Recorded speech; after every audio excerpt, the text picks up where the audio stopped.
Warning. The following podcast contains two morons talking about sophisticated subject matter, like news and hoo-has. Also a few whoopsie-daisies and at least one house or auntie. If you don't have a strong stomach, you know where the door is. Right. On with the shenanigans then. The podcast which you are about to hear is an account of the tragedy which befell two washed-up losers. In particular, Court PSYOPS and his immature co-host, Matt. It was all the more tragic in that they were uncultured morons. But had they lived very, very full lives, they could not have expected, nor would they have wished to see as much of the mad and macabre as they were to see each week. For them, an idiotic podcast show became a nightmare. The events of each week were to lead to the discovery of one of the most bizarre crimes in the annals of American history, Cinema PSYOPS, with Court and Matt.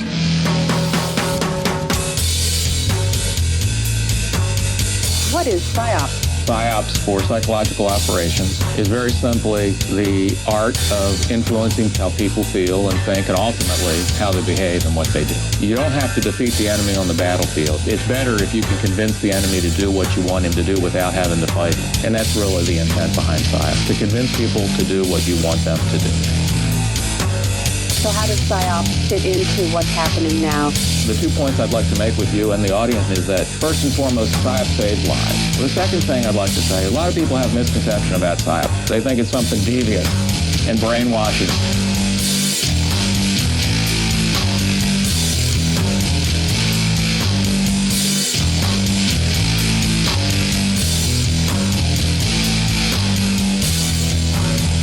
You say you don't know exactly what's going on right now, but we do know that there are some PSYOPs going on, right? Ma'am, I don't know. Cinema PSYOPS. And I believe with all of my heart that it is a contributing factor to our juvenile delinquency of today. Why I believe that is because I know how it feels. I know what it does to you. Cinema PSYOPS. They think it's something deviant and brainwashing.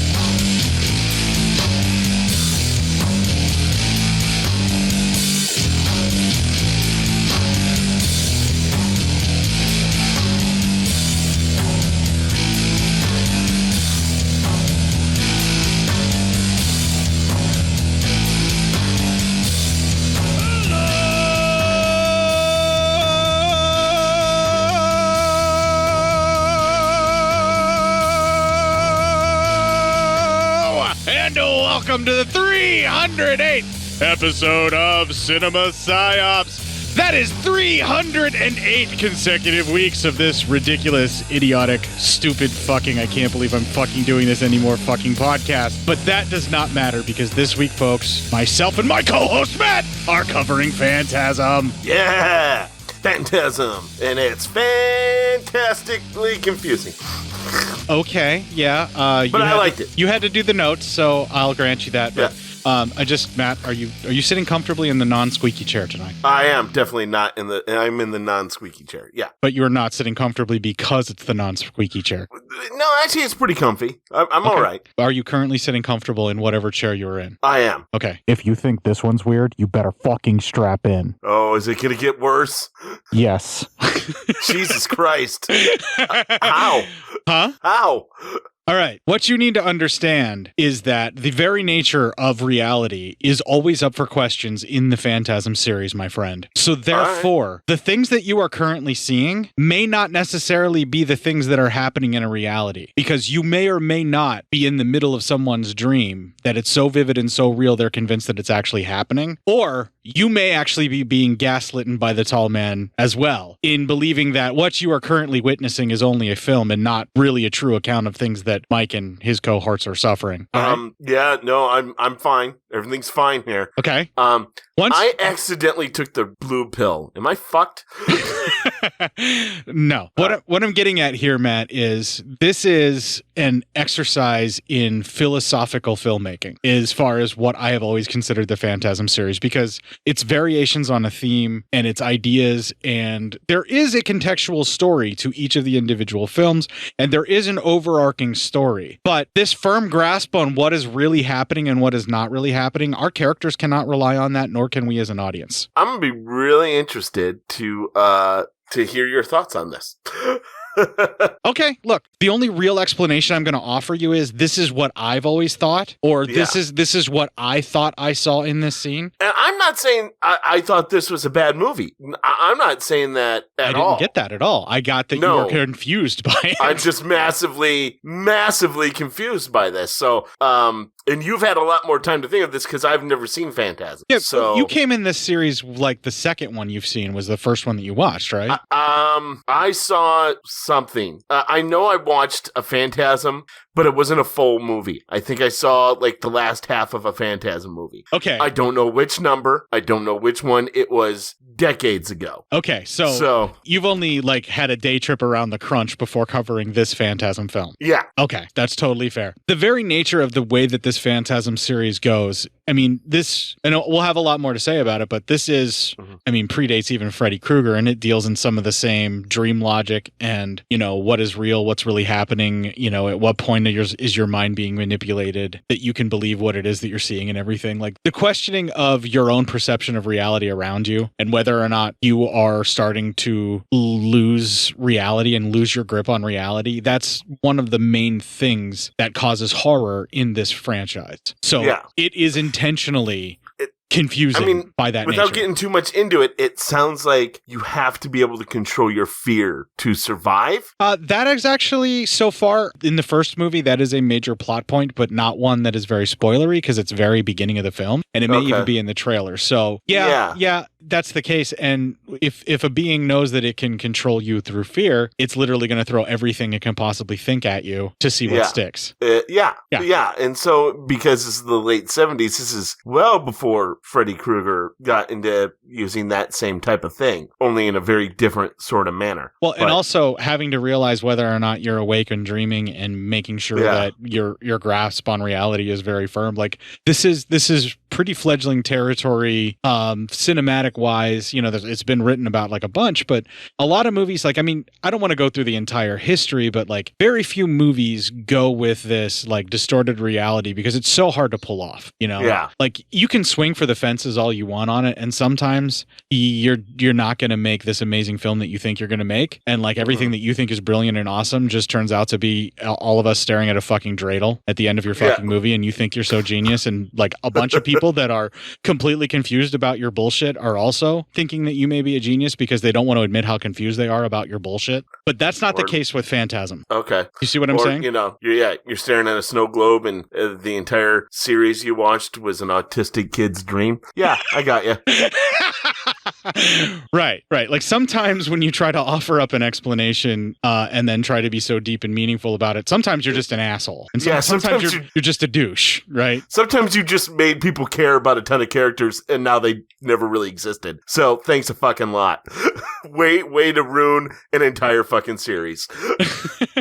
Okay, so but what I'm I have things to say. No, but what I'm getting at here is these types of choices where you have to try and even make your audience question the nature of their own reality, and when you're trying to make people think, and you start bringing into like the particle physics ideas and you know how vibrations affect these things and interdimensional beings, even though you call them interplanetary, they are interdimensional beings. This feels more interdimensional than other stuff. But like when you start bringing all of these various aspects in and you have all of these various plates spinning, you are begging for disaster. And I would submit to you, sir, the Phantasm series continues those plates spinning for the entirety of its run. That's my hypothesis. Now, when I had said that we were doing the Texas Chainsaw Massacre, I said the budgets kept increasing. They kept throwing more money at it in some way, shape, or form. Or, you know, they would try again and just, you know, throw a different amount of money that was slightly less. But they had huger budgets considering from the first one. Now, this series is a little bit different. The budgets were kind of up and down, but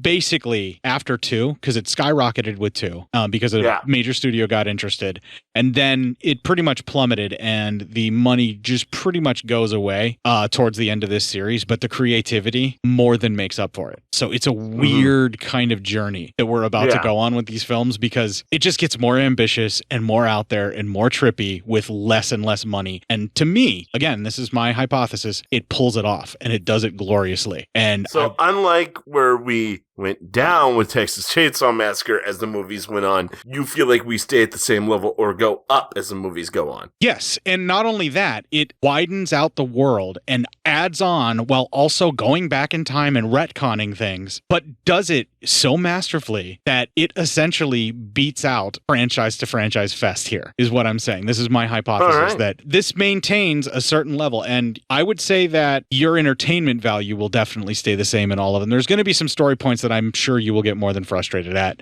as will I. But I feel like you're not going to have the roller coaster ride of ups and downs that we had, which was mostly just downs and then further downs, and oh my gosh. Yeah. Even further downs of Texas Chainsaw Massacre. How are we still going down right now? Right. What we're doing is we're going on a long, scary, trippy ride, like in Willy Wonka and the Chocolate Factory. We're going down that tunnel. So that's that kind of ride. It's a dark scare ride on this one, and we're not stopping. No matter how much we beg, that's how this film's going to go. All of them. That's what I'm getting at. All right? All right. And I'm stoked. Let's stop beating around the bush. Let's play the Legion Patreon fucking ad. Let's play the music that I snagged right out of the fucking soundtrack for Phantasm. When we come back, we're going to do the fucking trailer. There you go. This'll keep it quiet.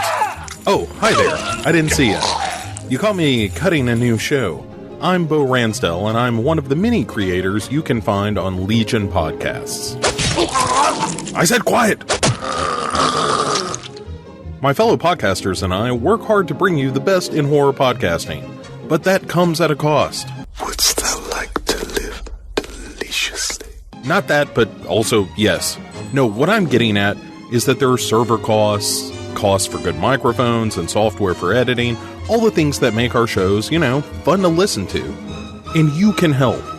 If you're enjoying the shows on legionpodcasts.com or in the Legion Network available on iTunes and Stitcher, just about anywhere you can download a podcast, really, you can help us out and get a little something for your trouble at patreon.com/Legion Podcasts. For just $2 a month, you get a pair of movie commentaries exclusive to Patreon, and for $5, you can also join us for a monthly screening of a movie. All of that available on patreon.com/Legion Podcasts. We appreciate it, and thank you for listening. Now, back to the cutting room. I don't care. Yeah, it's pretty good. Yeah, that is so fucking incredible. And we even got a trailer guy voice in this incredible fucking trailer. Phantasm. Is it a nightmare?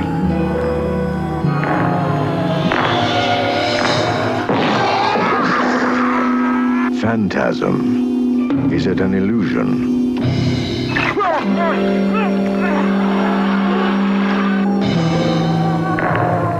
Phantasm. Is it an evil?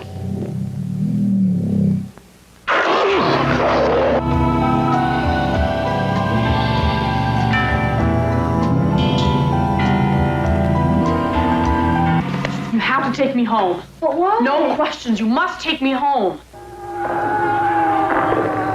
Phantasm.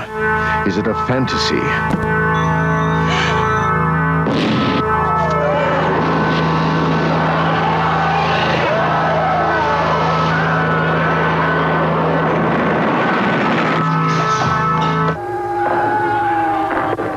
Phantasm. Is it alive? There was nobody driving.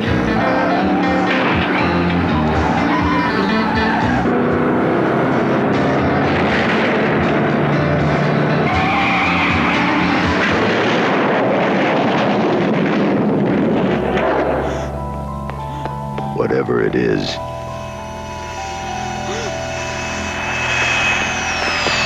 if this one doesn't scare you, you're already dead.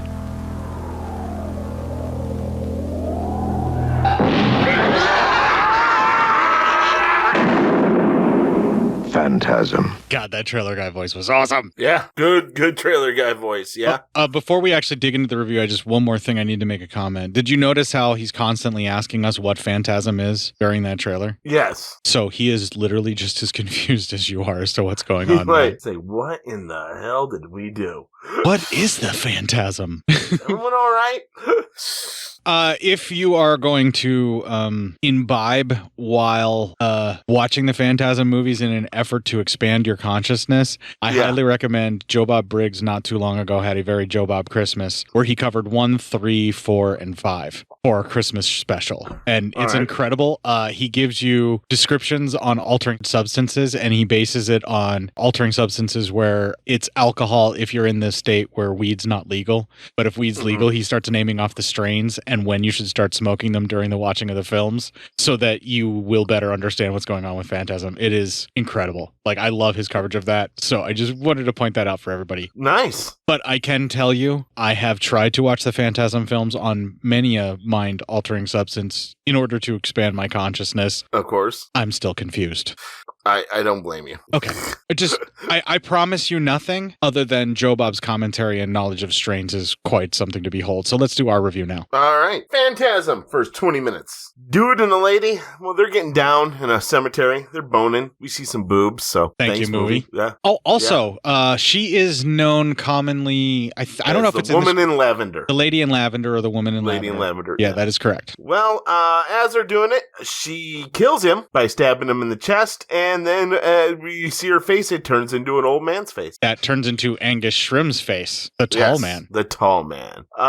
Well, the guy, apparently his name was Tommy, and his friends Jody and Reggie are talking outside of a funeral home, getting ready for the funeral. Jody says that he needs to go. He goes and see someone, and he goes into the funeral home's mausoleum and finds his dad's spot where his mom and dad are buried or kept. Jody actually looks at Reggie and says, I need to go visit someone. And the look in his eye, the way that those two actors play it, the mutual look that they have, he basically saying, I want to stop and see where my parents are, in the mausoleum and before we go on for the funeral. So, like so much of this is played just in the actors. And I just want to point that out. All of the interaction where you see like a lot of the stuff that the actors are doing, where they're just so generous with the way that they give responses or long pauses or the emotional responses and the depth and everything. Don Coscarelli said specifically that was not even something that he was trying for. He lucked into because the actors brought that A game for him. Nice. He was so busy with all of the visuals that you're seeing, like in the mortuary and all that stuff, and making sure all the shots were right and, all the nuts and bolts of everything, that he was very hands off with that kind of stuff and didn't even think of it because he's a very early filmmaker, and he was just trying to get the shit on celluloid. Yeah. And that sequence, in particular, I want to point it out because I think that both Reggie, who's playing Reggie, and the other actor, Jody, sorry. And by the way, he named the characters the actors are playing is the same first name. Reggie is actually Reggie, and Jody is actually Jody, or at least makes it easy. Yeah. Well, when Don Coscarelli did this, he literally wrote this film for actors he already knew and he could get stuff from and knew he could trust, and just kind of like did these excellent shortcuts where he found people that were right for the job and then made a job for them to be able to make the movie. And he kept expanding the film too. I want to point that out. But in this particular scene, the reason that I mention it is because there is a moment where both their eyes tear up and like they both look like they're going to say something, but they don't. Both bring a lot of emotion. Yeah. The emotion is really well played. Yeah. And I wanted to point that out. And also I wanted to say, because I won't dwell on it after this moment. It's just that this one in particular I found very moving. And when I heard that interview, this is the point where we need to talk about that because all of the acting is incredible in this. And in Don Coscarelli's own words, the actors all brought that. Because he was so worried about all these other technical billion other things that he had to do, and he just lucked into it. Is what were some? I'm paraphrasing, but those were his words, and it really struck me how incredible it is just knowing that like how lucky to have such good actors that could do such a performance and rein themselves in and play off each other so well. But he also knew that they could do that, so I think that was kind of a conscious decision to help him unconsciously. All right, let's move on. Sorry. All right, not a problem. So then we see a kid. He's riding a dirt bike through the graveyard, and he sees a strange figure kind of going behind a short figure going behind a gravestone.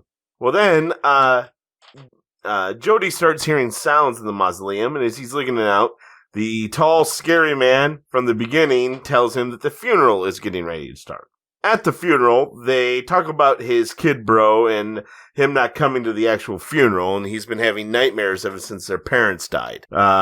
Jody, we see the boy, we're assuming this is his little brother Michael, who's watching the funeral, and he sees the tall man actually take the casket out of the grave and put it back into the hearse by himself. And this is a very big casket. Well, yeah, it's supposed to be filled with dead man, and the dude can handle it like it's nothing.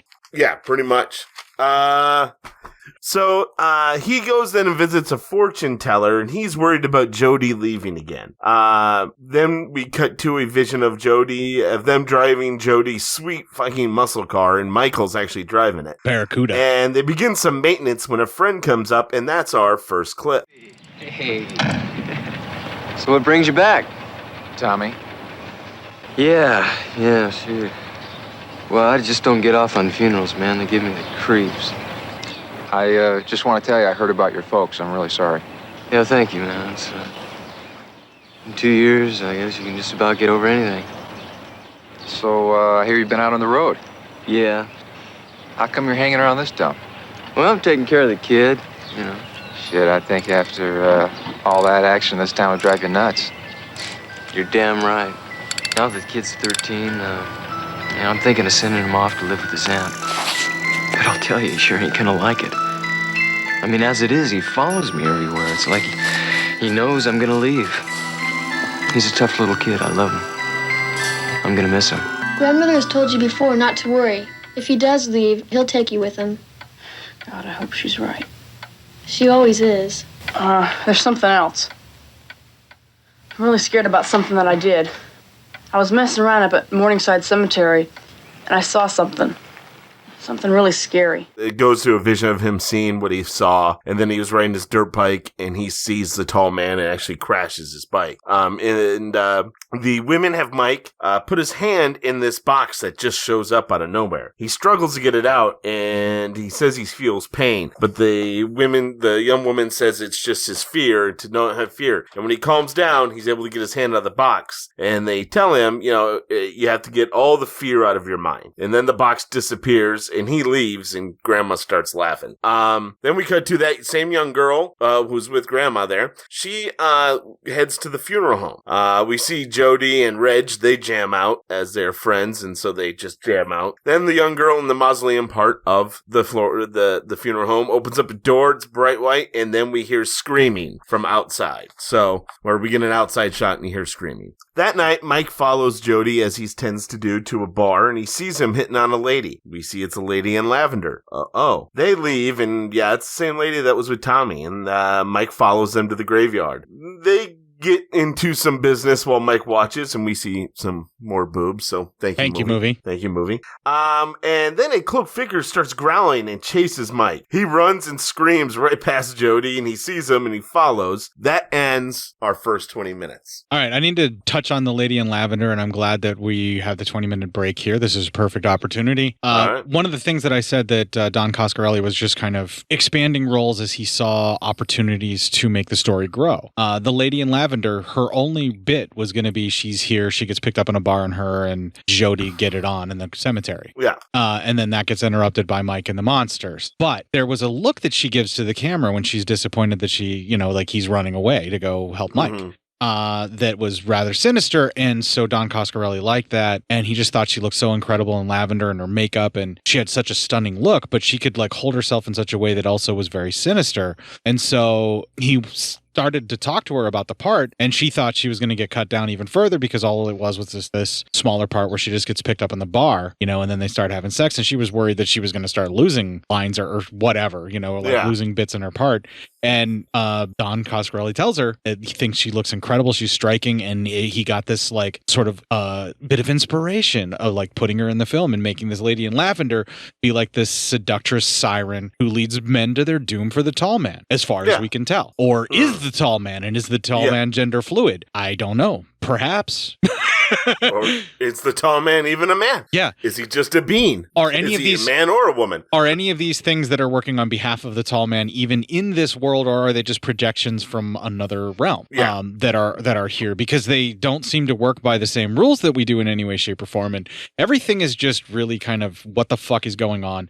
And this swapping back and forth between man and woman like they do, where it just transforms all of a sudden and not explain anything more other than you need to associate these two as the same person, or they're working together or something, you know? Like, the film just pretty much gets the idea that you're smart enough to figure it out on your own, and if you're not, then I guess you deserve to be lost, you know? Yeah, I guess. Like, so far, is there anything that you're not sure what's going on? Like, are you feeling too lost just yet? No, I'm pretty solid. I'm pretty on solid footing now. Okay, good, because I'm not. Really? No, I'm fucking with you. We're fine. All right. Basically, this is a solid opening, and I like how you say that Jody goes to the psychic. No, they just cut to Jody already at the psychic. We have no idea. Mike, you mean Mike at the... Yeah. But they just cut to Mike at a psychic's door. Yeah. Like, you don't really get, like, it's just Mike's just there. And, you know, like, you say he goes to the psychic, but that is implying in your brain that, well, he must have gone there, right? Yeah. But all we really see is that he's there. We have no idea why he's there or why this is the next stop after being at the cemetery, other than maybe he's freaked out about the death. And we don't even know what this place is. And we have to figure it out and infer it from the dialogue. So this film is constantly throwing stuff like that at you where, you know, you don't know where you are for that exact moment, and you have to kind of figure it out. But all you have is a familiar character, so you identify with Michael, so you're sticking with him, right? Yeah. While he's there. Yes, or Jody, I mean. But yeah, you're right. I have no idea how Mike became to be at the place of the psychic. But until I noticed that the first time, where I'm like, what the fuck? Like, I always just thought, oh yeah, well, obviously he's upset and he just goes to the psychic, right? But no, we just have a hard cut, and we just imply, or we put that story into our own brain, and we're trying to make sense of what's happening there. And I would say that this isn't intentional. Perhaps in this film, maybe it was just this stream of consciousness filmmaking where he's not purposely trying to fuck with our brains and make us question our own memories about what we may or may not have seen. But like, he does that more later in the movies. Like, he really does. Yeah. Like, it happens to the characters and it happens to us as the audience. And I just want to point that out, that happened here, where we have to fill in the blanks because he didn't tell us why Mike ended up there. He just did. Yeah. Right. So now I don't know how good I am. All I'm saying is this film will play some tricks on your brain and make you fill in the blanks like that. This is not the only time where I'll be like, are you sure that's what you saw? Because this is what I saw. I'm sure it's going to happen. And you have to watch it so many times to start getting at that point. Yeah. So Jesus Christ. Yeah, it's obsessive. Like, you can get really obsessive about these movies if you really fucking think about it. But there, I wanted to lay that out. That's my first 20 minutes. And there's plenty of scenes that are like that in the rest of the film. That's the only one that I'm going to purposely point out if I know you miss it. Because I guarantee you there's more stuff like that where your brain fills in the blanks for you. Yeah. I'm just sure. Because you're being shown something and then some of the dialogue, and you just want to identify with these characters because you have no other idea what's happening for that cut. And it does happen again a lot. God damn, fuck. All right. Why do I feel like by the time we're done with this, I'm gonna be tired. Like, not just tonight, but the whole fucking thing. Yeah, this is going to take its toll because you're going to have to think about this a little bit here and there. And you know what? I know people think I'm probably being, pretentious asshole here, but this is what these films do for me. So, and this is how I want to cover them. This is just the best that I got. All right. Well, we start the next 20. Jody catches up with Mike, and that is actually our next clip. What's wrong with you, man? There's something up there. I know it. I saw it. What? Okay, look, I was following you guys. I didn't mean any harm, but it's out there and it's gonna get me. What's out there? I don't know. It was little and brown and low to the ground. It's probably just a gopher in heat. It wasn't any gopher. Where's that girl anyway? Well, she's waiting back there for me, you idiot. Did you hear that? That's only the wind. You better go get her before it gets her. You got some kind of an overactive imagination or something, man? Look. He thinks he's about to get laid by that gorgeous lady in lavender. He has no fucks given, even about the safety of his own brother. Here, take these keys and drive. When his brother went right by him, he had this woman's panties in his mouth. So, yeah, he's a bit disappointed in not being able to do more. Yeah. But, he still shows concern for his bro. He's like, hey, take the keys. Get out of here. Hey, he left her, didn't he? Just so he could check on the brother. So exactly. So he's a good bro. He's a good older brother. So anyway, Jody returns, but the lady's gone. So that night, Mike has a nightmare that he wakes up in his bed. His bed's in the middle of the graveyard, and the tall man standing above him, and then zombies come up from the ground and grab him. The next day, Jody hits the bar, and Mike is just walking around town. As he's walking, he sees the tall man kind of walking down the street.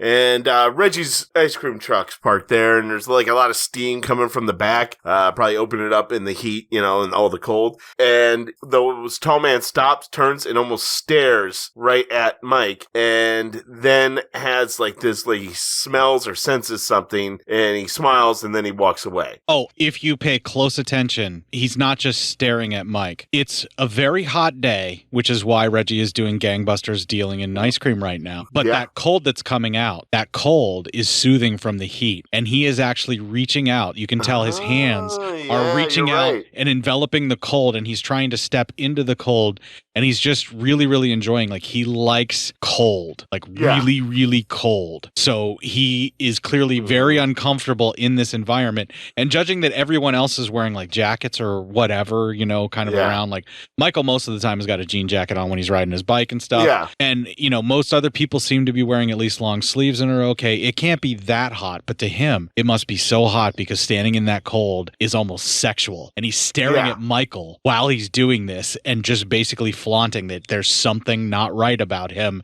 and that no one else but Michael will notice it. He is specifically challenging him here. Yeah, you're exactly right. Whew. Sorry, I just wanted to point that out. Yeah, no, I mean, you're right. Later on, Mike is working on the car, and he hears noises, like the noises he heard from the thing that was chasing him. All of a sudden, his car starts shaking, and he gets knocked off what is it on? What word am I looking for here? Help me. Changing a tire. Jack gets knocked off the jack and traps him, and he's able to pull out, and he actually sees a shoe, and he hits at it. Well, that's just Jody standing there. He tries to tell him what happened, but Jody doesn't believe him, thinks it might be the mentally handicapped kid from down the street. But that's not how he phrased it, and that's not how we say it now.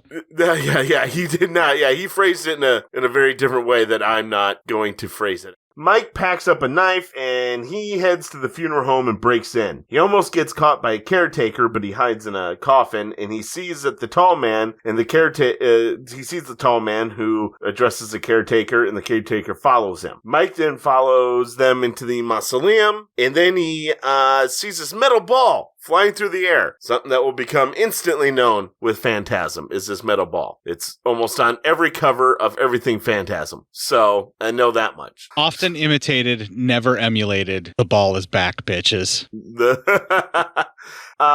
So he's able to dodge it and he runs away, but then the caretaker grabs him and the metal ball shows up. It chases after him. He bites the caretaker's hand, gets out of the way, and we see two knives come out of the ball, and it just impales the caretaker in his head. It starts drilling his head, and then there's a hole on the other side where blood just starts flowing out. Caretaker's obviously dead. Also add in the nice little effect of him pissing himself while he dies. So there you go. One other fine detail that you missed. When the ball sinks into your head, right before it drills your head, did you notice that the ball is positioned in such a way so that both eyes have an entire mirror view of what's about to happen as it drills into your head? Yeah. Yeah. It's specifically this sadistic torture where it's like making you watch it do this. Wow. You can't stop it from doing it because that's how it aims. And it's reflective on like that on purpose. And then it drains the blood out of your body from your head. It is so fucking horrific. And bonus points to you for noticing he does in fact heavily release all of his bowels. Yes. Everything gets a little bit lit up on that one.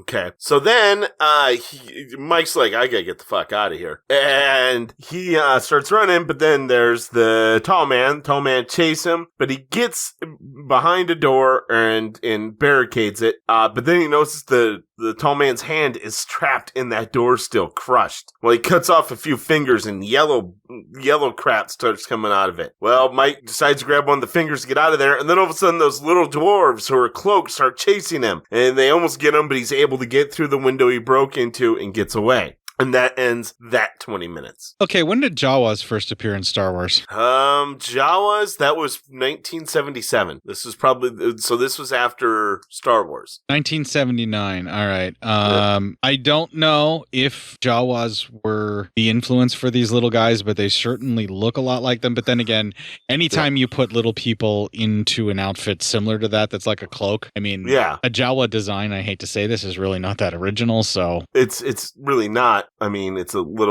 cloak, and then little people or kids, whoever starred in the movie, wore it, Yeah, so, I mean, you could see that pretty much in any movie that would do the same thing with the little people in there. I think the point of it is that it's just this stark image of these things coming for you that are clearly not human, although they are humanoid in these cloaks, and the animalistic weird noises that they make that makes them terrifying. Yeah, but we do need to acknowledge, yes, they look very much like Jawas. Yes, people have said that before.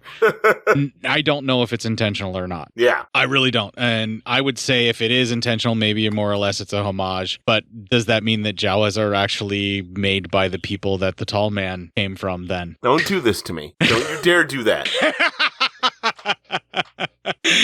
I'll abide by a lot of your shenanigans, but that is not one that I'll abide by.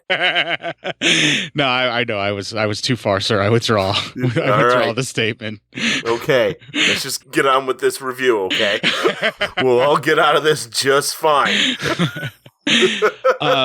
What the film is setting up so far in the story that's being shown here is that what Mike seems to be witnessing and what Mike seems to realize is happening or what is going on, the rest of the world is entirely oblivious to. And so while we as the viewer are pretty much following Mike for the bulk of this film, we see things only from Mike's perspective for a good portion of the film. And we tend to sympathize with him, and we want to believe that Mike is actually seeing what is real. But at the same time, the way the other characters react, we start to worry that maybe we are not reliable as viewers. Like maybe these things really aren't happening, because Jody and Reggie are very convincing whenever they talk Mike down through these sequences. Yeah. And it gets kind of a little hard to buy what's going on with Mike. And I think the film does a really good job of making you wonder for certain whether or not is Mike losing his mind? Is his grip on reality gone? Or is what he's seeing real and everyone else's minds are being manipulated and clouded, or they're just not paying attention to what's happening around them, to the point where Jody almost willingly goes into the trap of the lady in lavender without even realizing that something like that is possible. And the only reason that Mike saves him is because he was going to get shooed away by one of these like Jawa looking dudes that works for the tall man, Yeah, something like that. Or was this intentional the entire time? Was this a setup to make Jody discredit Mike instantaneously by having him miss out on the lady in lavender to go save Mike? This may be a setup too. Yeah. I don't know. I'm just throwing it out there. Some of the just various thoughts that I've had from watching the movie from times. I will say this. I feel as though a pan-dimensional or multi-dimensional being like the tall man himself would more than likely be able to play a version of chess that none of us will ever understand. So I always err on the side of caution that everything that happens in these films, unless the tall man looks shocked and horrified, is pretty much part of his plan. Yeah, probably. That's a decent go about it. But even the times when he looks shocked and horrified, I wonder if he's also still fucking with us, because it gets like that too sometimes. So, but in this movie, at least, unless the tall man looks shocked and horrified at something that happens, I'm pretty sure he intended for the things that happen to happen, and that he is also not communicating with us the way that a human would. Yeah. I could see that. All of his nonverbal cues as to who he is and his peculiarities and everything like that, that is the way that they're trying to say that there's something otherworldly, there's something not natural, there's something very not right about this tall man, besides the fact that he has this striking and very intimidating persona and and height over everyone around him. Like the fact that Is he this actor also still acts alive? bizarre. Not anymore. No, Angus Scrimm passed away a few years ago, but he lived to a ripe old age and continued to act in a lot of Don Coscarelli stuff as well, by the way. Oh, So, nice. Yeah, and he's by all accounts a very lovely chap too. Angus there you Scrimm. go. Yeah, like a very, very lovely chap. So I just wanted to point that out as well. I could go on and on about trying to analyze what the fuck is happening in this film, but I really don't know. I know that I'm like saying some of these things so convincingly, but that's only because like that's what I was able to latch onto with some of this stuff. Here's all we know for sure. There are strange murders happening. There are weird creatures about that are smaller in size. We have a very tall man who seems to have humongous strength. Whatever's happening is happening. The center of it is at the funeral home. And we have a silver ball that flies around and can kill people. And a woman in lavender who is either is the tall man, works with the tall man, or is projected by the tall man. That's all we know for sure right now. I will amend your statement, though I do agree with it. Not that this is what we know, just that these are the things This we is have what been we're shown. shown. Okay, there you go. Much better. These are the things we've been shown. Whether or not these are facts or things that are in reality in the film, we cannot fully be certain because the rules tend to change as we go, and we will see in the next 20 minutes. Yes. All right. On the next 20, we see Mike. He's sleeping on the stairs. He has a finger in a box that's still moving and also has a loaded shotgun with him. Well, Jody comes down and takes the shotgun and unlocks it. Mike shows him the box. He opens it, sees the finger and the yellow crap in there and it's moving and says, well, he believes him. And they talk a little bit, kind of like about everything Mike saw. He saw the tall man carry Tommy's box away and all that. And Mike is like, wow, well, we're going to go get the sheriff, go get your evidence. So he goes up to the room and he sees the box isn't moving. So he decides to open it, and inside is now what can only be called a demon fly. It's a gigantic fly and it looks angry. It's a demon fly. It has a lot of fucking teeth. It's definitely some kind of monstrous creature that resembles what we would consider a fly on Earth. Yes. All right. That's fine by me as well. Is this what the tall man really is, or is this something that the finger transformed into to attack them at the tall man's will? Because the tall man can create things from his broken appendages. Or his own mind. Who knows? Yeah. Or was this the thing that they captured and all along they thought it was a finger? Yeah. Man, listen, I'm not exactly sure what you want me to say right now, but because you could be right about all of that. I'm just going to say this. Yes. Right. I'm just saying I don't have answers, folks. I just have more questions for you is all I'm getting at. He gets it downstairs and to kind of hide probably how cheaply the fly is. They have it covered up in his shirt or something. And he gives it and Jody helps him. They get it into a disposal and turn it on thinking it's dead. Well, then Reg comes in and he's talking to him. He's like, hey, what's going on, you guys? You guys look scared. And then the fly comes back out. They're able to get it off Mike and put it back in the disposal. And Reggie's like, holy shit, what was all that? Then they arm up, and that's our next clip. Here, you keep that. Now remember, you don't aim a gun at a man unless you intend to shoot him. And you don't shoot a man unless you intend to kill him. No warning shots. Hey, you listening to me? Yeah. No warning shots. Warning shots are bullshit. You shoot to kill, or you don't shoot at all. Now you'll be safe here. Just lock all the doors and windows. And don't follow me. You sure you're gonna be okay with that? I'm just gonna go up there and take a look around. Nobody's gonna see me. But heck, a Colt Army issue will put a man down and keep him there.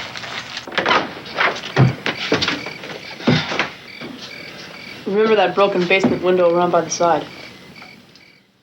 And be careful. So, Jody then, he goes to the funeral home, he checks out the place, and he gets attacked by a dwarf. He's able to shoot it a couple times and keeps getting back up. So he crawls out of the window, and he's running, and then almost gets hit by a hearse, which appears not to have anyone driving it. Then all of a sudden, Mike pulls up in the fucking super awesome car, and they take off. It's a Hemi Coupe. Oh, yeah. I mean, but it's a fucking beautiful car. It's so fucking rare as well, and it breaks your heart what happens in this franchise. Yeah. Oh, really? Oh, goddamn. Yeah. So it almost gets hit by the hearse, and the hearse chasing it, and then finally,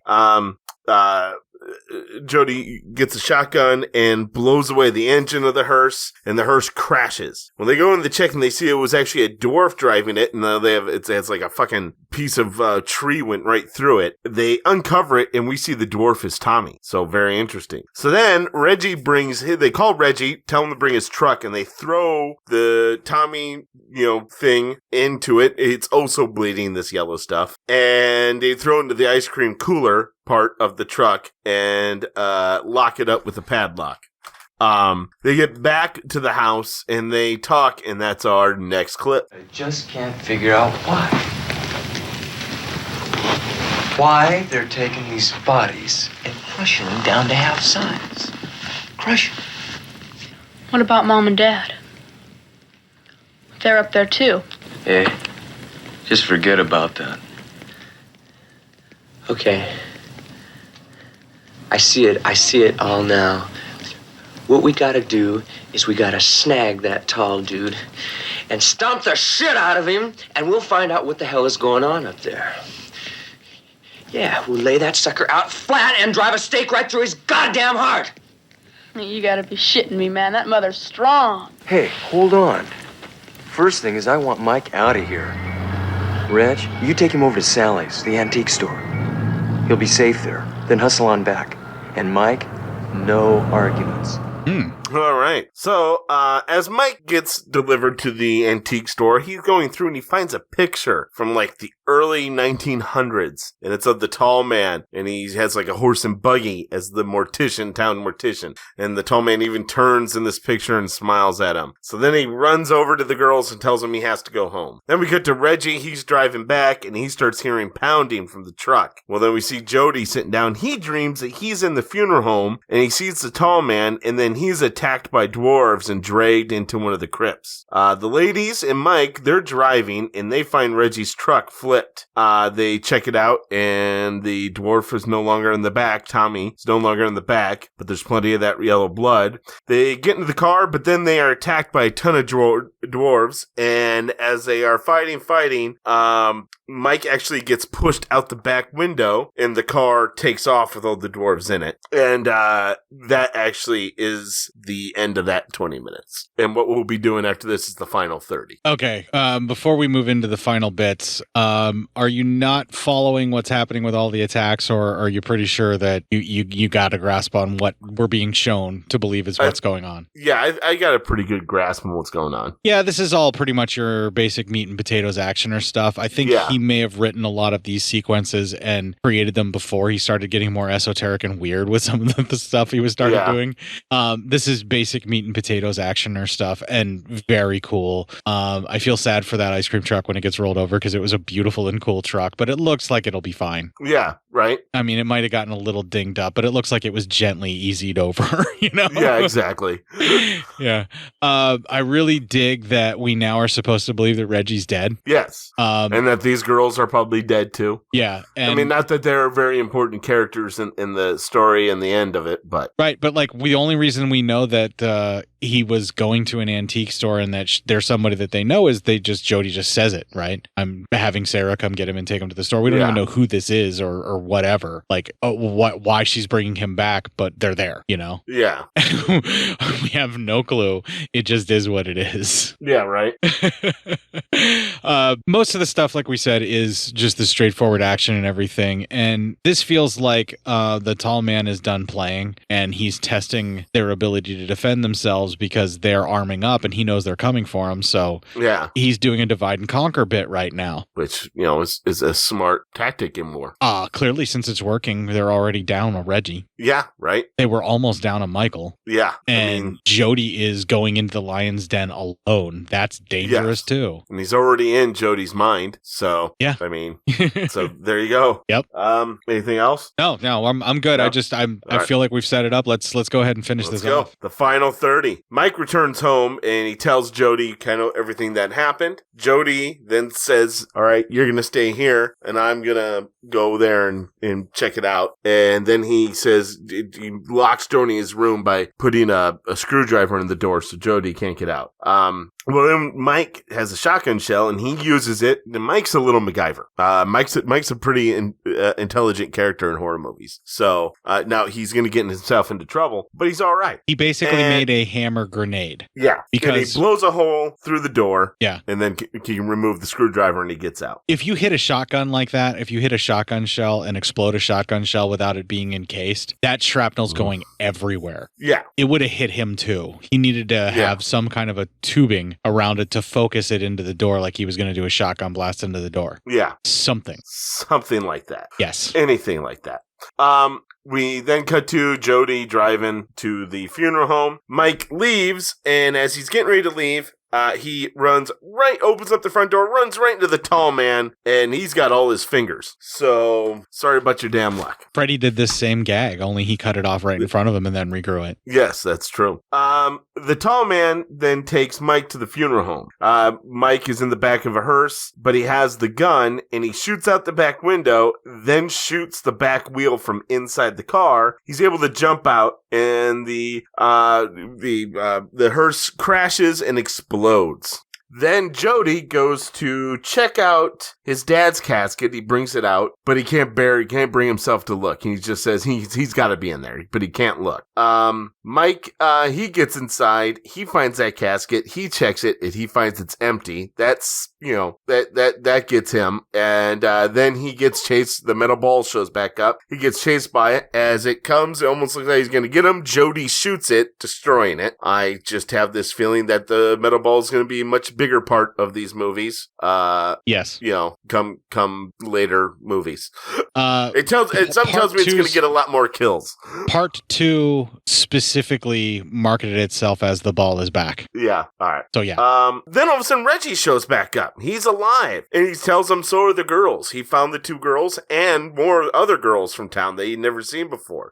He set them all free, and he said they all went running out into the night, and they ran away. But they're free of the building. So they all 3 find this door, and they go into it, and then we see it's full of barrels, and when they look into the barrels, like there's these little windows, they're all full of dwarves. Then there's another place with 2 metal rods, and Mike goes there, and he kind of puts his hand through there, and it's like a portal, and he remembers the old woman's words, don't be afraid, don't be afraid. He goes into the portal, and thankfully Jody grabs him, but as he's suspended there, he's in this very red, hot world where all the dwarves are working, like just having to do tasks and all this. He gets pulled out, and Mike says he realized that these dwarves are actually slaves.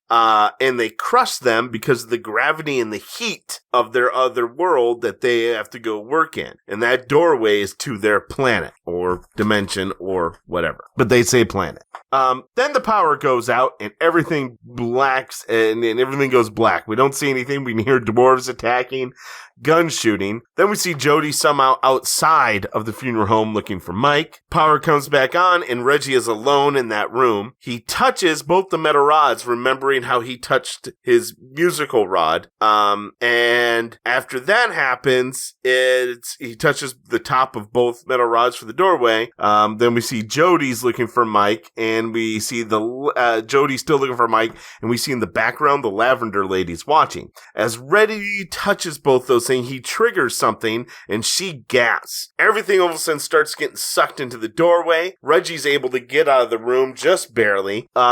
Mike's outside looking for Jody as well. It's very windy. We can tell that whatever this is affecting the outside. Reggie gets outside and he finds the lady in lavender. And as he checks on her, she stabs him in the gut. The other 2 escape. They want to, Mike wants to help him, but Jody says, Reggie's gone. He's already dead. And as they run away, the funeral home disappears. It's all green and like Hellraiser kind of. Yeah. Like, where they animate the colors over top of it and then it sort of just like fades out from there. They get back home and Jody tells Mike that he's got a plan and he's going to make sure Reggie's the last guy that the tall man ever takes. And so he's going to go ahead and he's going to trap him in the old mine. And he tells Mike to go ahead and get more ammo. And he goes, he's going to go get the mine set. As Mike's starting to stock up ammo, the tall man shows up right outside a window and crashes through it and starts chasing him. Told him he played a fine game, boy, but it's time to die. As Mike runs,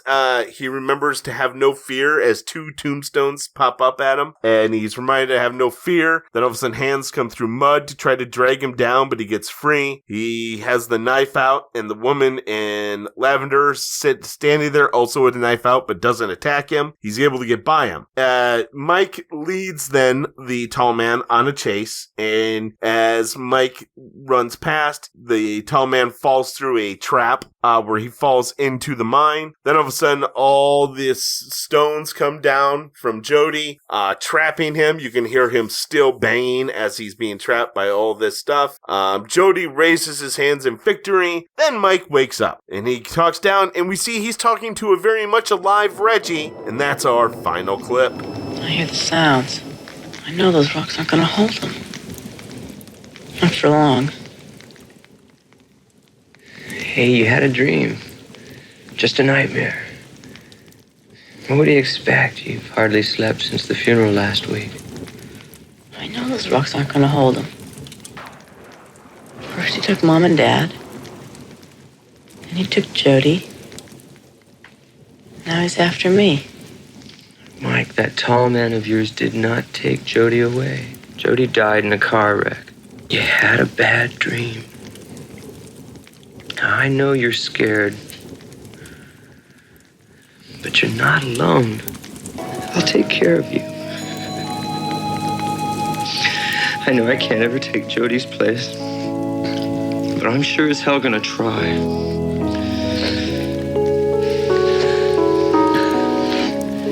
Seems real. You know, partner, what we need is a change of scenery. Why don't you and me hit the road for a couple of weeks? Where'll we go? Well, I don't know. I guess we can figure that one out when we get there. After that, Reggie tells him, "So it's all been a dream? Are you kidding me? They're gonna Saint Elsewhere us? Motherfucker! Can't believe that shit." All right. Well, he tells Mike to go get his stuff. Mike goes up. As he's packing, he turns around, but in the mirror is the tall man, and then a mirror behind him, 2 arms bust through, grab Mike, drag him in, roll credits.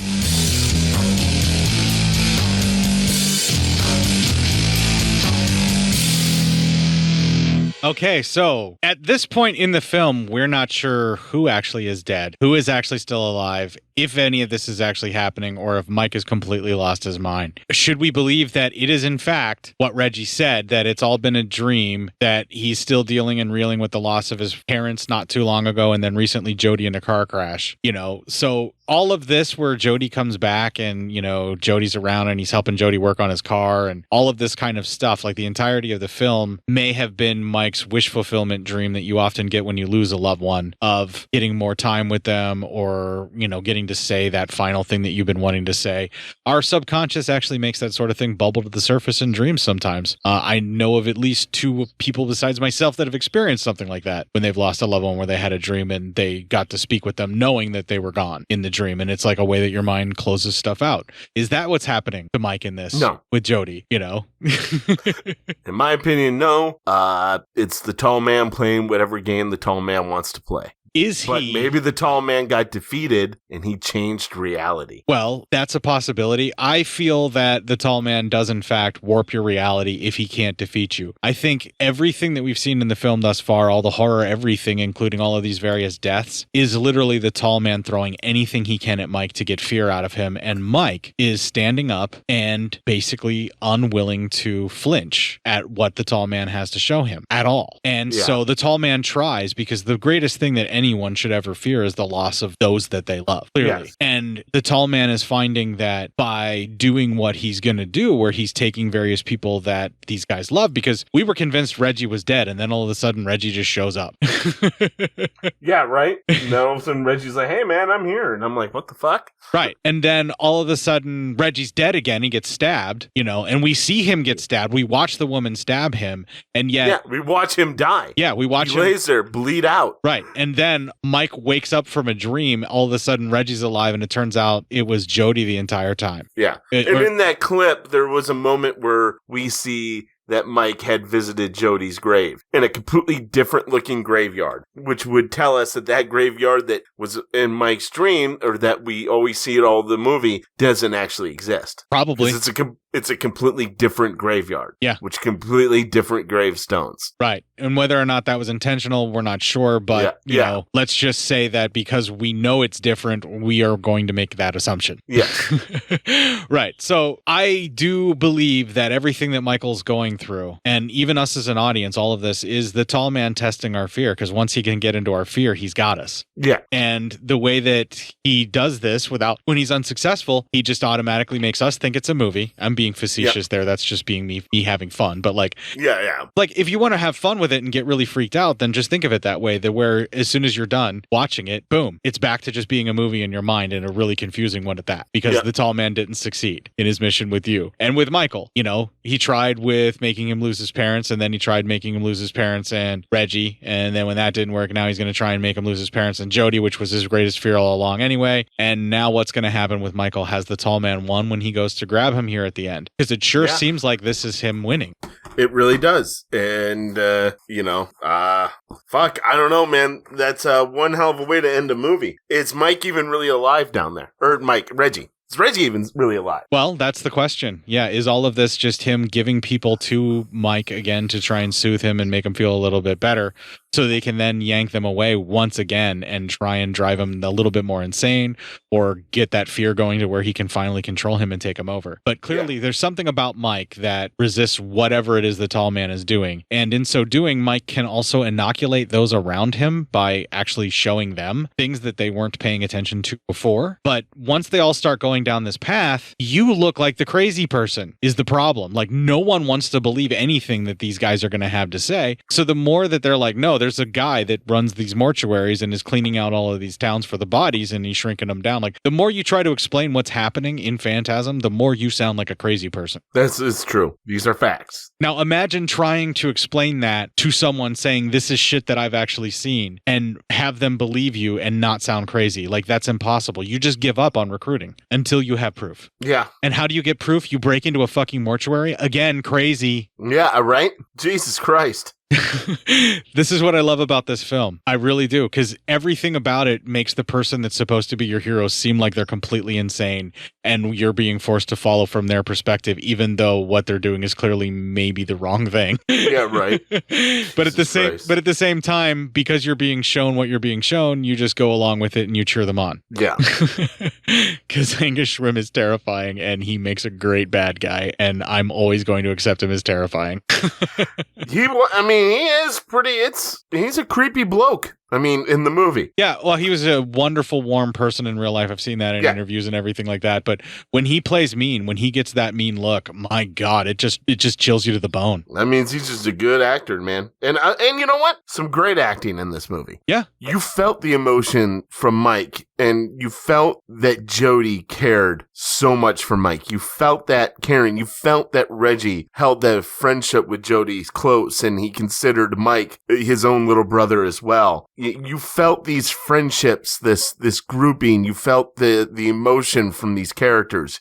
You felt like Tommy must have been a very close friend of theirs. You felt these relationships, which is coming from back to back Texas Chainsaw Massacres, where I didn't feel like any of these characters even liked each other or even knew who one each other were, even though they're supposed to be friends for years. For something that's supposed to be so heavy, emotional, and terrifying, it wasn't. And here you felt these friendships, so you felt these people's pain when things were taken away from them. Yeah, you do. You connect with the characters, and that's where, the drama and the interpersonal care.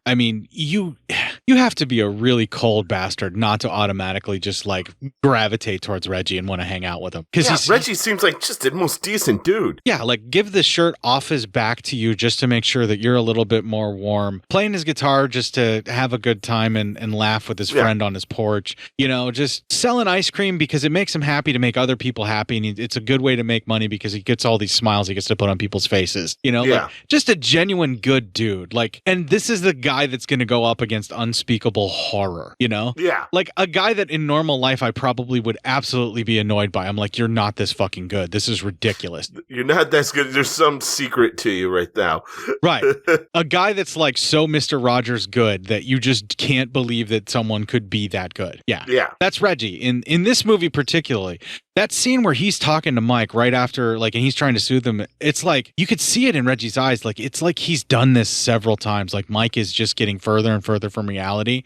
And his only solution is like, man, let's just get away. Let's just go out. Yeah. Let's drive. Yeah. Let's get you away from all of this and like get you out of this town and let's get this out of your mind for a while. Like, this is this is literally what this trip that he's planning at the very end here. This is a last ditch effort of Reggie to reach Michael before he loses him completely around that bend. Like, I think so. Something like that, yeah. Yeah. And unfortunately, the minute Michael goes upstairs and is alone, he's gone one way or the other. Whatever it is, whether it's the mental illness or there really is some kind of weird pan-dimensional demon being creature that manifests as the tall man that's just locked in this game of sadistically torturing Michael for the rest of his life. Yeah. I mean, like, however you want to believe it, like, there is nothing but pain and suffering in the future for Michael and anyone who loves him. And that is horrifying to me because this tall man will not stop as long as Michael is alive, and he's not going to kill him because I think he enjoys this. He's playing with Michael because this is fun for him. This is like a hobby or a distraction. What if it's not about fun? What if it's Michael's consciousness supplies something for this other world that the tall man supplies doors for? So it's not that Michael's going to be made a dwarf, but to constantly and continuously torture Michael somehow helps his dimension. Okay, it may not be for fun. I could see where this would be somehow. I don't think the tall man has fun. The tall man seems like he's a man who has to have a job and he has to work. I don't think he ever gets enjoyment out of anything. I think he has his own role to play for his what other world or dimension, and his is to get the dwarves to get bodies to create dwarves for a slave class, and then also somehow they're like, well, there's this boy in this town that his energy or something, and if he's petrified, scared, or just sad, does something good for our world, like a really fucked up Monsters Inc. It powers our world. That's a possibility. It may also be that Michael somehow is naturally resistant to the bullshit that he can pull and make everybody else just kind of ignore what's happening. And like he can't put the subterfuge over Michael. So he has to resort to going overboard. And these attempts that he's going overboard are essentially just to make sure that no one else will ever believe anything Michael says. Could be as well. Yeah. But whether it's practical or not, there are moments where Angus Scrimm's character of the tall man looks like he is getting off at the horrible things that he's doing. It may not happen. You may not see that in this one, but later on in the series, it really feels like he gets off on this. It does. Shit. Yeah. All right. And maybe that's just because when I watch these movies, I get off on them because they drive me crazy. I mean, it's hardcore. Yeah. It's intense. I fucking love Phantasm. It doesn't matter how many fucking times you watch it, you'll always find something new. Yeah. It's a good movie. It's a good movie to watch after a good palate cleanser after what we just been through. Even if this was just out of the blue, we're covering it for no other reason, just to cover Phantasm. It's still incredible, and it would have gotten the same glowing review. Agreed. Oh yeah, agreed. It's just an actual good movie. Yeah. Right, and we're just so happy after the sea of not so great. Yeah. It's just great that we have an actual good movie. It's not good because it's following up a lot of bad. It's good in its own right. It's also following up a lot of bad. So it's double good.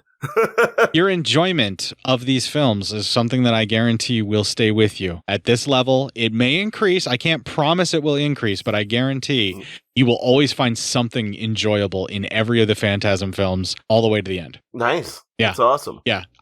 Just because we're so like-minded on the first one, as you know, like basically anything I had to say, you're like, I didn't think of that, but I agree with you, and same thing back and forth. So I feel like I feel like my hypothesis has already been proven, but we need to have the empirical data, and we're going to go through them all, and we're going to make sure. Awesome.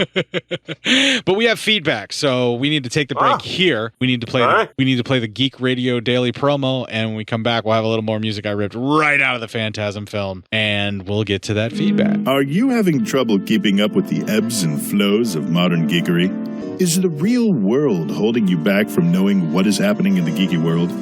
To answer these and other personal problems brought in by your friends, gaming group, and loved ones, Geek Radio Daily presents daily informational sessions brought to you by the wonderful Billy Flynn, the Flynnstress, and podcasting's Rich Sigfred. They contain such helpful segments as history, geek birthdays, box office results, the latest in DVD and Blu-ray, video game and comic releases. Why, they also have a Sweekly show hosted by the wonderful Billy Flynn and the Flynnstress, which includes interviews and commentary.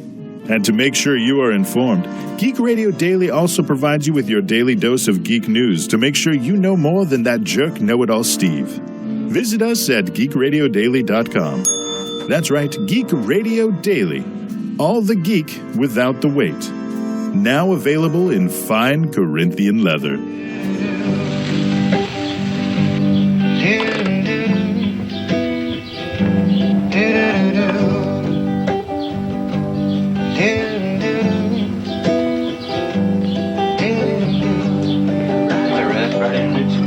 Working on it.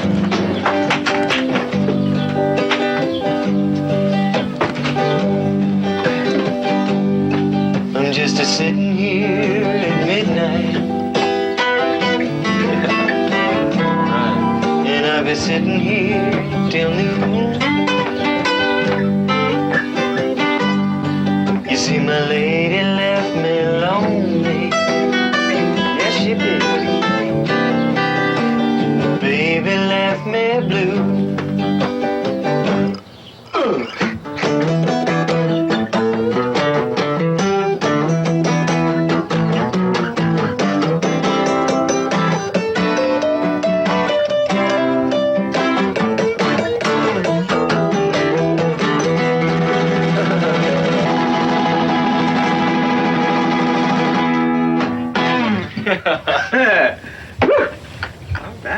We're hot as love, you know. I had to include all of that. I had Of to. course. Yeah, hot as That was love. Sitting here at midnight. Yeah. I know I spent a lot of time on that, but we don't have a lot of time left in the show. We just have enough Time for incoming mail! All right, so your friend and mine, and by yours, I mean the listeners of this show, because Matt doesn't reach out to anybody he doesn't fucking have to. Jesus Christ, man. I didn't know we were starting it like that. All right. God damn. Your friend and mine to the show, Richard from Hello, This is the Doom Show, sent us this little piece of feedback. Greetings to Court and Matt of Cinema PSYOPS. Greetings to all of the listeners of Cinema PSYOPS. Hello, this is Richard of Hello, This is the Doomed Show, and I'm here to congratulate this podcast, especially the Court and the Matt, for reaching the milestone of episode 300. And I want to apologize for taking so long to getting around to congratulating you on this monumental task or feat, F-E-A-T, that you have accomplishment, Ted. And the reason I'm sorry is because I know that you guys have been holding off releasing episode 300 until you heard from me, and I feel really guilty that you've been waiting so long. Let's see. Let me go to the site here. cinemapsyops.org. Wow. Since May 9th of this year, you have episode 299. That is a long time for you guys to wait to put on an episode for me. Oh, wait. Episode 300's out? Episode 301. 302. 303. 304. 305. 306. You didn't wait. You told me you would wait for me for like 2 months to record a congratulatory message for you guys. And here it is.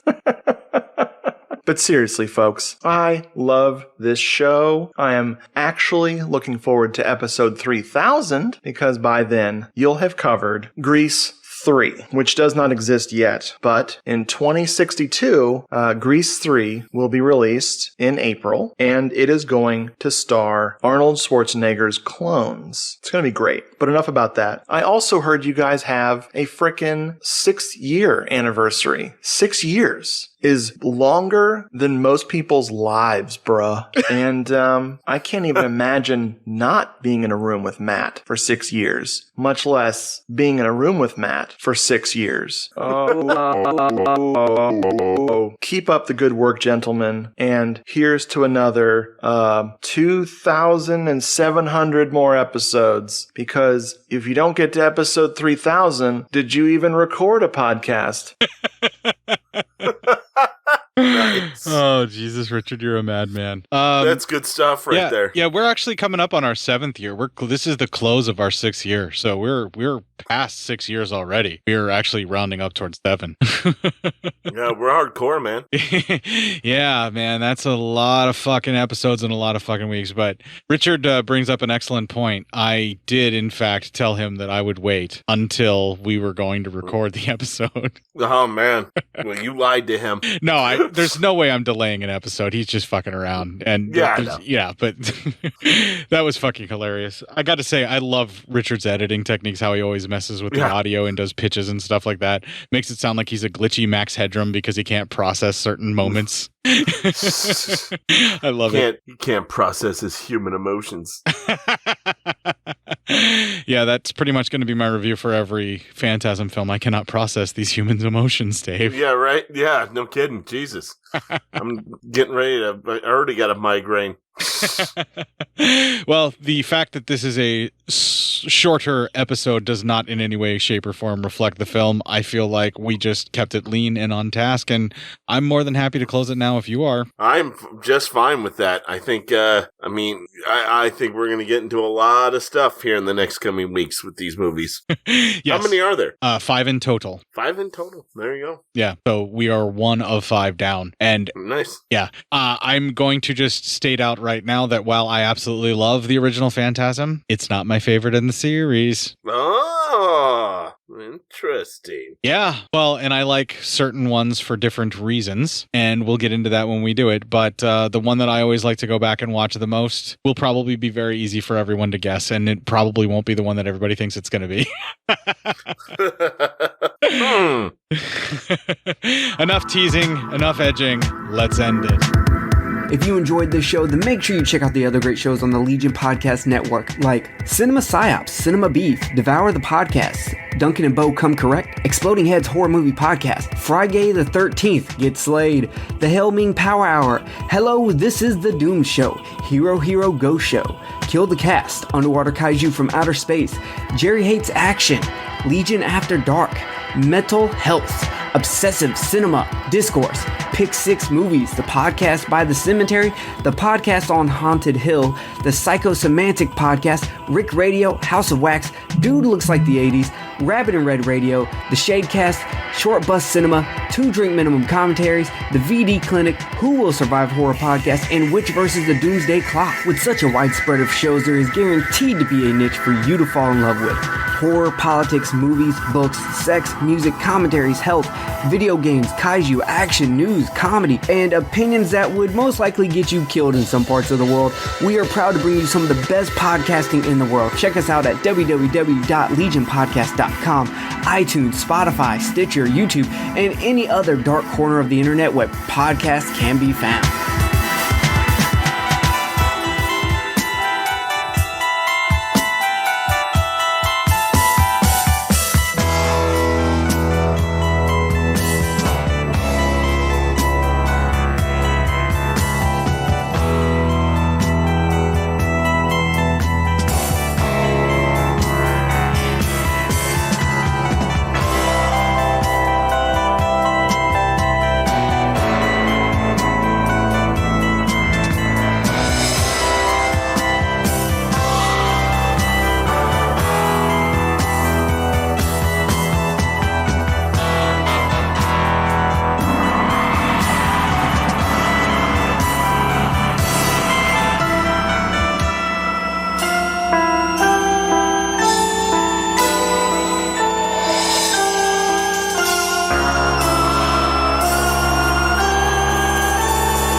said it before and I'm going to say it again. I fucking love this fucking score. It was way above decent. Yeah. I mean, it's fucking good stuff. Yeah. Everything about this movie, from the Hemikuda all the way up to the Lady in Lavender, Angus Scrimm's acting, everything. There's nothing to not love about Phantasm. And it's very true. And like I said, it's not even my favorite of the series anymore. Like, I still absolutely love this one, but there's one that I always enjoy watching more. Yeah. Huh. I know. It's a fucking sin, but it's the fucking truth, you know? Hey, what happens, man? You can't help what you like. It's still a fucking amazing movie. And if you want to check all the other instances of our previous full franchise fest where I have said before, after gloating about how much I love the movie, that it's still not even my favorite of the series, you can check that out at our landing and launching page, legionpodcast.com/cinema-psyops. We are also available on the Instagram. I believe that's what the kids are calling it. It's like this thing where you take pictures and you make a duck face into your phone's camera and then people send hearts your way. But it's the gram. Not creepy, like in a good way. No. I mean, it's a little the creepy, gram. but it's not like in a bad way. But what we do on Instagram for your hearts, instead of making ducky faces, we give you memes, and lots of them. Yes. That's where the memes for the people of Cinema PSYOPs is shared. You can snag them there. They're reusable. You can make your own versions of them. That's what they're there for. Those soulless memes. Grab them and share them. And they also end up again in our Facebook group, which I'm pretty sure you can guess what app you have to go to get into a Facebook group. Matt? Yeah. What app? What app do you have to use to get into the Facebook app? Group, yeah. The Facebook app. To get into the Facebook group, right? I mean, that's pretty obvious, right? Yeah. Okay. So do I need to say that you and I are both available on the Facebook app and also the Facebook group? Probably not, but I would do it anyway. Okay, well, we're Cinema PSYOPs for the group. I'm Court PSYOPs for my page, and Matt is Matt PSYOP for his thing that he kind of does and ignores you for 24, 25 weeks now. Darren, what is it? You can email feedback to Matt, psyopmatt@gmail.com, but don't ever expect a response, so you should probably just send it to b@cinemapsyopscourt@gmail.com. Yeah, I'm starting to feel like you're attacking me.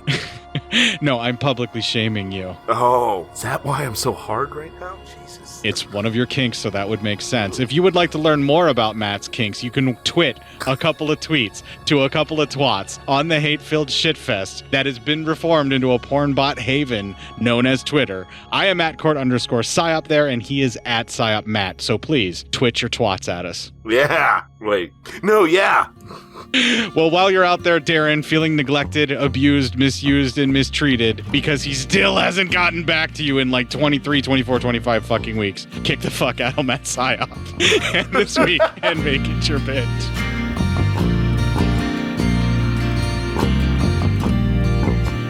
Leave it all behind. Let it all go. It's not worth it anymore. You can't convince them or change their minds. It's hard to be kind. You're accused out of thin air. Some people need all of them, and they won't know you. Friends can easily become a fool. Blood sometimes just won't let you go.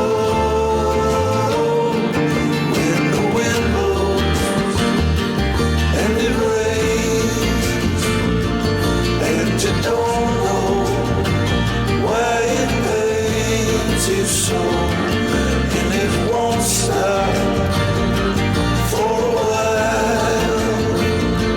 Just hang in there, it's worthwhile.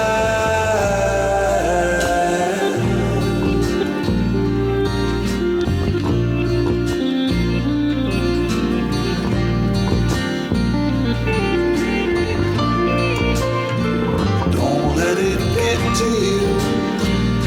I know it's hard. Find something to do to keep yourself occupied. When the world gets mad, what you gonna do? I'm young anymore. It's honestly true. Fuck nuts. Hello, hello. Hey, you hear me? Yep. Cool. Skype just updated, so for like a second I'm like, hope you can hear me. Yeah, right. I saw that. Yeah. You know what I say? What? It's not Texas Chainsaw Massacre. Yeah. Oh, fuck, right? It's amazing. Yeah, I'm so glad to be done with that franchise. I'm pretty stoked on this. Are you recording on your side yet? I am now. Corpse fucking. No. Yep, I am now. Corpse fucking. 1, 2, 3. All right, how's your waveform looking? Looking good. Looking good. Did you just say something about corpse fucking? Yeah, and I said, and then apparently corpse fucking. Clip. Clip. So there's 5 movies in the Phantasm franchise. That means there's 5 episodes till the end of our fucking year, my man. Damn, that's some shit right there. We're in 7 after that. Wow, fuck. That's that's something. We've wasted all this time in our lives for the last 7 years doing this show. It's good. It's a good thing that happened. Yeah, at least we're still talking to each other because of it. I mean, that's a start. I mean, we're still friends, so sort of. And neither one of us wanted to kill the other yet. Sort of. Kinda. All right, I'm liking this energy. I think we're in sync on this. Let's get rocking and rolling on the Phantasm. What do you say? All right, sounds good to me. All right, here we go. Well, later on, Mike is working on the car. I'm sorry. Hold on one second here. I want to make sure I didn't just. That's okay. I just blew your mind. It's fine. Yeah. Especially knowing what I know about the end, how this movie ends. Yep. So, I mean, yeah. Oh, Jesus. He tries to tell him what happened, but Jody doesn't believe him, thinks it might be the mentally handicapped kid from down the street. But that's not how he phrased it, and that's not how we say it now. Yeah, he did not. Yeah, he phrased it in a very different way that I'm not going to phrase it at. Right, but that's not how he said it, but that's not how we phrase it now. Yeah, you are very much right. I'm trying to get into a jingle so that maybe it's more fun for the people that want to, like, get up in arms about trying to be a little bit polite to our fellow man. Yeah, right. And, we're not woke. We're trying to be nice to people. Sorry. I apologize for attempting to treat my fellow human beings with respect when they deserve it. Dignity and respect. Yeah. My apologies. Yeah. So sorry. So then, later on, Mike is... I'm sorry. Almost started the whole same sentence again.